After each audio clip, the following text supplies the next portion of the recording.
Good evening and welcome to the Monday's edition of the Regional News.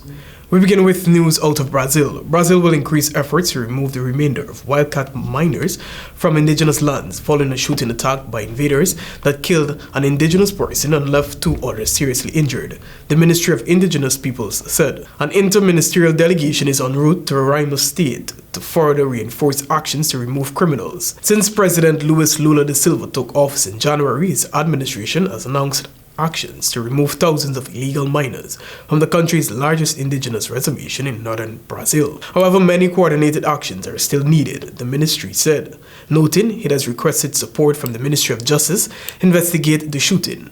Federal police said in note it was aware that indigenous people allegedly clashed with miners over the weekend. Those people, estimated 28,000 people, have faced a humanitarian crisis including disease, sexual abuse and violence due to the invasion of over 20,000 miners in their region.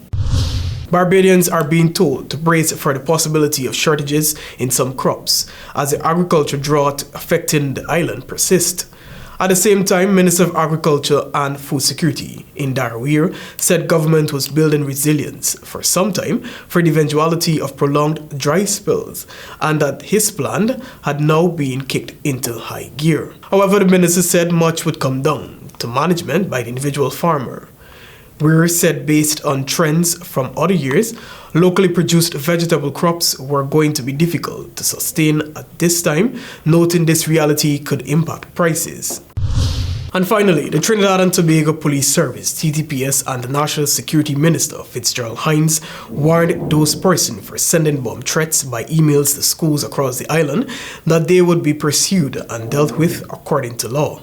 I want to make a personal call to our children, for our children, on behalf of our children, asking those who are involved in this to understand the repercussions that destabilizing our education system has on our children.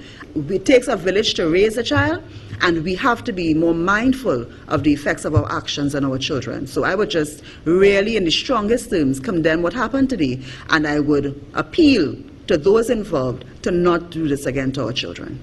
Several schools were evacuated as the threats were received at around 8 a.m. on Friday, and Hines, who was addressing a function, said the bomb threats are not being taken lightly, and therefore the police, fire service and other elements of security are already investigating the situation.